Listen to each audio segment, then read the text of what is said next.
വർക്കല മുൻ പുരാണ പാരായണ പണ്ഡിതൻ ശ്രീ ഹരിഹര അയ്യർക്ക് സ്ട്രേറ്റ് ഫോർവേഡിൻ്റെ പ്രണാമം. വർക്കല പുരാണ പാരായണ പണ്ഡിതൻ ശ്രീ രാമസ്വാമി അയ്യർ സ്ട്രേറ്റ് ഫോർവേഡ്. ബഹുമാനപ്പെട്ട വർക്കല ശ്രീ ജനാർദ്ദന സ്വാമി ക്ഷേത്രത്തിലെ പുരാണ പാരായണം പണ്ഡിതൻ രാമസ്വാമി അയ്യർ വർക്കല ജനാർദ്ദന സ്വാമിയെക്കുറിച്ച് വിവരിക്കുന്നു. ഓം ശ്രീ ജനാർദ്ദനായ ബ്രഹ്മണേ നമഃ.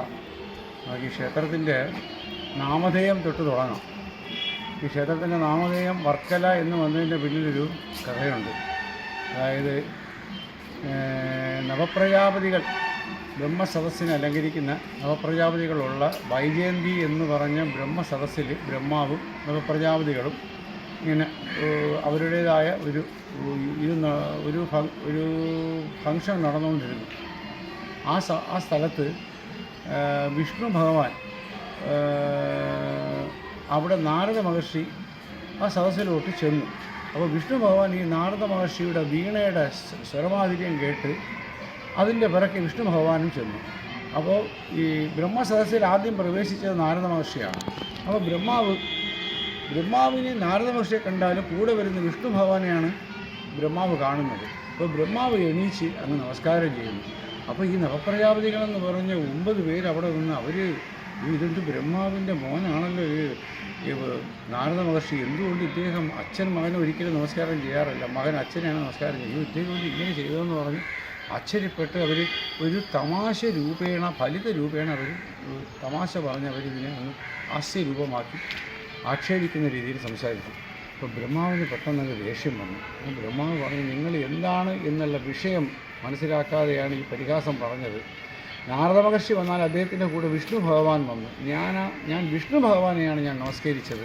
നിങ്ങൾ എന്താണെന്ന് നിങ്ങൾക്ക് അജ്ഞത കൊണ്ട് നിങ്ങളുടെ അജ്ഞത കൊണ്ട് അറിവിനെ മൂടിക്കളഞ്ഞു. അതുകൊണ്ടാണ് നിങ്ങൾക്കത്. അതുകൊണ്ട് നിങ്ങൾ കാര്യം മനസ്സിലാക്കാതെ ഇത് ചെയ്തതുകൊണ്ട് നിങ്ങൾ ഭൂലോകത്ത് പോയി അവിടെ മനുഷ്യരുകൾ അനുഭവിക്കുന്ന സുഖദുഃഖങ്ങൾ അവരിൽ ഒരാളായിട്ട് ജീവിച്ച് അത് അനുഭവിച്ച് തീർത്തിട്ട് വരണമെന്ന് പറഞ്ഞ് ബ്രഹ്മാവ് ശപിക്കുന്നു. ഈ ഒരു വിഷമാവസ്ഥയിൽ വിഷ്ണു ഭഗവാൻ അവിടെ നിന്ന് മായയിൽ അങ്ങ് മറയുകയും ചെയ്യുന്നു. അങ്ങനെ ബ്രഹ്മാവിൻ്റെ ശാപം പേടിച്ചു. നവപ്രജാപതികൾക്ക് ശാപമോക്ഷം പോയി തീർത്തിട്ട് വന്നേ ഒക്കുകയുള്ളൂ. എന്ത് ചെയ്യുന്നു അവരിങ്ങനെ ആലോചിച്ചുകൊണ്ടിരുന്നപ്പോൾ നാരദ മഹർഷിയെടുത്ത് തന്നെ അവർ ചോദിക്കുന്നു, ത്രിലോകസഞ്ചാരിയായ അങ്ങ് ഇതിനൊരു ഉപായം പറഞ്ഞു തരണം. അങ്ങനെ നാരദ മഹർഷി പറയുന്നു, ഞാൻ എൻ്റെ അംഗവസ്ത്രം, അതായത് ഈ മരവരി അംഗവസ്ത്രം, ഇത് ഞാൻ ഭൂലോകത്തിന് ലക്ഷ്യമാക്കിയിടും. ഇതെവിടെ ചെന്ന് വീഴുന്നു അവിടെ പോയി നിങ്ങളുടെ ഈ പാപത്തെയൊക്കെ തീർത്തിട്ട് വരണമെന്ന് പറയുന്നു. അങ്ങനെ നാരദ മഹർഷിയുടെ വൽക്കലം വീണ ഇടമാണ് ഈ കാണുന്ന അശ്വസ്തം. ഇത് ക്ഷേത്രത്തിൻ്റെ മൂലസ്ഥാനമായിട്ട് സങ്കല്പമുണ്ട്. ഇതാണ് ദേശത്തിൻ്റെ അശ്വസ്തം, വടവൃക്ഷം. ഈ വൃക്ഷച്ചുവട്ടിൽ നാരദ മഹർഷിയുടെ വൽക്കലം വീണതായിട്ടും അങ്ങനെ നവപ്രജാപതികൾ ഇവിടെ വന്നു. അന്നിവിടെ ക്ഷേത്രം ഉണ്ടായിരുന്നതായിട്ട് പറയുന്നുണ്ട്. ഇവിടെ വന്ന് അവർ ഭഗവാന് പൂജയൊക്കെ ചെയ്ത് പ്രാർത്ഥിച്ച് അവരുടെ ശാപമോക്ഷം തീർത്തിട്ട് അവർ പോയതായിട്ട് പറയുന്നു. അങ്ങനെയാണ് ഈ വൽക്കലം വന്നാണ് ഇത് വർക്കലയായത്. ഈ ക്ഷേത്രത്തിൽ ത്രേതായുഗത്തിൽ ബ്രഹ്മാവ് ഇവിടെ യാഗം ചെയ്തിട്ടുണ്ട്. വിഷ്ണു ഭഗവാനെ വിചാരിച്ച് സമുദ്രത്തിൻ്റെ തീരത്ത് വെച്ച് ഒരു യാഗം നടത്തിക്കൊണ്ടിരുന്ന സമയത്ത് വിഷ്ണു ഭഗവാൻ ഒരു ബ്രാഹ്മണ വേഷത്തിൽ വന്ന് ബ്രഹ്മാവിൻ്റെ അടുത്ത് യാഗത്തിൻ്റെ ആഹാരം ചോദിക്കുന്നു. അപ്പോൾ ബ്രാഹ്മണർ വരുമ്പോൾ ഉപചാരപൂർവ്വം സ്വീകരിച്ചിരുത്തി ആഹാരമൊക്കെ കൊടുക്കും. അങ്ങനെ ഉപചാരപൂർവ്വം സ്വീകരിച്ചിരുത്തി വേഷപ്രച്ഛന്നനായിട്ട് വന്നിരിക്കുകയാണ് വിഷ്ണു ഭഗവാൻ ബ്രാഹ്മണ വേഷത്തിൽ. ഇങ്ങനെ ഇലയിലെല്ലാം കൊടുത്ത് കയ്യിൽ തീർത്ഥം കൊടുക്കുന്നു. അപ്പോൾ 3 പ്രാവശ്യം തീർത്ഥം ഇങ്ങനെ ഇലയെ ഇങ്ങനെ ചുറ്റിയിട്ട് ഇങ്ങനെ കുടിച്ചതിന് ശേഷമേ ബ്രാഹ്മണർ ഉപസ്മരണം ചെയ്തേ കഴിക്കാറുള്ളൂ. അങ്ങനെ ഈ ഇല ചുറ്റിക്കൊണ്ട് ഇങ്ങനെ 3 പ്രാവശ്യം വന്നപ്പോൾ തന്നെ ആ ഇലയിലിരിക്കുന്ന ആ ഭക്ഷ്യപദാർത്ഥങ്ങളെല്ലാം മായയായിട്ട് മറഞ്ഞു പോയി. അങ്ങനെ അദ്ദേഹം പറയുന്നു, നിങ്ങൾ ഇത് ചെയ്യണം, എനിക്ക് ആഹാരം കഴിക്കണം, വിടണമെന്ന് പറയുന്നു. അവർ വീണ്ടും ഇടുന്നു, ഇത് വീണ്ടും മായയായിട്ട് പോകുന്നു. അങ്ങനെ പെട്ടെന്ന് തന്നെ ബ്രഹ്മാവ് വരുന്നു ഇതെന്താണെന്ന് അറിയാൻ വേണ്ടി. അങ്ങനെ വന്ന് ബ്രഹ്മാവ് വന്ന് ആ ബ്രാഹ്മണൻ്റെ മുഖത്ത് നോക്കിയപ്പോൾ സാക്ഷാൽ നാരായണൻ, ശ്രീമൻ നാരായണൻ തന്നെയാണ് ഈ പ്രത്യക്ഷനായിരിക്കുന്നത് അദ്ദേഹത്തിന് മനസ്സിലായി. അങ്ങനെ പ്രഭു എൻ്റെ യാഗഫലം സ്വീകരിച്ച് എന്നെ അനുഗ്രഹിക്കാൻ വന്നതിന് വളരെ കൃതാർത്ഥനാണ് ഞാനെന്ന് പറഞ്ഞ് അദ്ദേഹം ആ ബ്രാഹ്മണൻ്റെ വേഷത്തിൽ വന്ന വിഷ്ണുവിനെ നമസ്കരിക്കുന്നു. അങ്ങനെ നമസ്കരിച്ച് ആ വേഷത്തിൽ വന്ന നാരായണൻ, സാക്ഷാൽ ശ്രീമൻ നാരായണൻ വിഷ്ണു ഭഗവാൻ ജനാർദ്ദന സ്വരൂപത്തിൽ ബ്രഹ്മാവിന് ദർശനം കൊടുക്കുന്നു. ശംഖുചക്രഗത ആഭോജനഹസ്തം, കയ്യിൽ തീർത്ഥമുണ്ടെന്നാണ് പറയുന്നത്. ആ ഭോജിച്ചില്ല, ഭോജനം കഴിഞ്ഞിട്ടില്ല.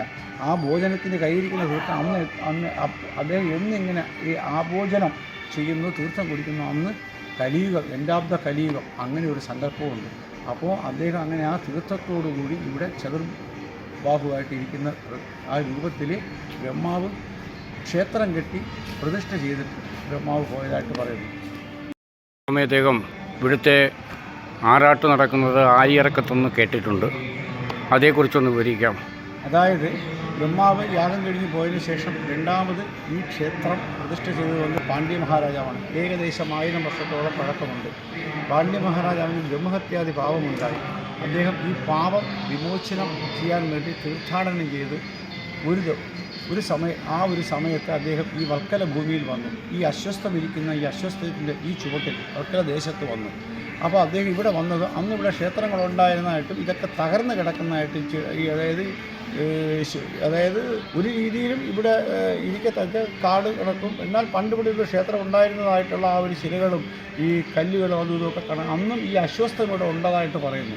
അങ്ങനെ അദ്ദേഹം ഇവിടെ വന്ന് ഈ അശ്വസ്ഥത്തിൻ്റെ കീഴിൽ കുറച്ച് നേരം യാത്രാക്ഷീണം കാരണം അദ്ദേഹം ഒന്ന് മയങ്ങിയപ്പോൾ അദ്ദേഹത്തിൻ്റെ ശരീരത്തുണ്ടായിരുന്ന ഒരു കറുത്ത രൂപം ബ്രഹ്മഹത്യാദി ഇവിടെ വെച്ച് വിമോചനമായി. അങ്ങനെ അദ്ദേഹത്തിനൊരു മനസ്സിലുണ്ടായിരുന്ന അല്ലെങ്കിൽ ഒരു ഭ്രമം എന്ന് പറഞ്ഞ ആ ഒരു ഇത് മാറി. അപ്പോൾ അദ്ദേഹം മനസ്സിൽ ഇത് ചെയ്തു, പ്രാർത്ഥിച്ചു, ഭഗവാനെ ഈ സ്ഥലത്ത് ഇവിടെ വന്നിരുന്ന് ഇതിൻ്റെ ഈ അശ്വസ്ഥത്തിൻ്റെ ഈ ചുവട്ടിലിരുന്നപ്പോൾ തന്നെ ഇതാണ് ഫലമെങ്കിൽ ഈ ഭൂമിക്ക് എന്തോ ഒരു ഭയങ്കരമായ ഒരു ശക്തിയുണ്ടല്ലോ. അങ്ങനെ അദ്ദേഹം നേരെ ഈ ഭൂമി ചുറ്റും ഇങ്ങനെ ഈ സ്ഥലമൊക്കെ ഒന്നിങ്ങനെ നടന്നു വന്നതും ആ ക്ഷേത്രക്കുളം, അന്ന് പണ്ടത്തെ കുളം അവിടെ ഉള്ളതായിട്ട് കുളത്തിനടുത്തൊരു മഹർഷി ഉണ്ടായിരുന്നു. അങ്ങനെ ആ മഹർഷിയുടെ ആശ്രമത്തിൽ ചെന്ന് ഞാൻ ആരാണെന്നും എന്താണ് കാര്യമെന്നും പറഞ്ഞ് അന്ന് അവിടെ അദ്ദേഹം തങ്ങുന്നു. അങ്ങനെ ആ മഹർഷി ഈ പൂർവികമായ ഈ ഭൂമിയുടെ ചരിത്രം പറഞ്ഞു കൊടുക്കുന്നു. ആ ചരിത്രവും കേട്ട് അവിടെ അന്ന് അദ്ദേഹം പാണ്ഡ്യ മഹാരാജാവ് വിശ്രമിക്കുന്നു. രാത്രി ഭഗവാൻ സ്വപ്നത്തിൽ വന്ന് പറയുന്നു, എനിക്ക് പുനരാഗമനത്തിൻ്റെ സമയമാണ്, അതിൻ്റെ ഭാഗ്യം നിനക്കാണ്. നിനക്ക് തെക്കേ സമുദ്ര തീരത്തിൽ പ്രത്യേകം പറയുന്നുണ്ട് ഭഗവാൻ, അതാണ് നിനക്ക് ഞാൻ തെക്കേ സമുദ്ര തീരത്തിൽ ദർശനം തരുമെന്ന് പറയുന്നു. ഈ അമ്പലത്തിൻ്റെ നേരെ പടിഞ്ഞാറാണ്, കുറച്ച് വലത് മാറി വരുമ്പോൾ തെക്കാണ്. അങ്ങനെ പാണ്ഡ്യ മഹാരാജാവിന് അടുത്ത ദിവസം ആ തെക്കേ സമുദ്രത്തിൽ നിന്നും ഭഗവാന്റെ വിഗ്രഹം കിട്ടി.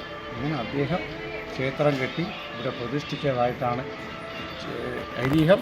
അതുകൊണ്ടാണ് ഭഗവാന്റെ തിരുവാറാട്ട് ഇവിടെ നിന്ന് എഴുന്നള്ളി ഭഗവാന്റെ വിഗ്രഹം കിട്ടിയ സ്ഥലത്ത് പോയി ആറാട്ട് കഴിഞ്ഞ് പ്രശ്നം ചെയ്ത് തിരിച്ച് അമ്പലത്തിൽ വന്ന് കൊടിയിറങ്ങി ആറാട്ട് സമാപിച്ചു.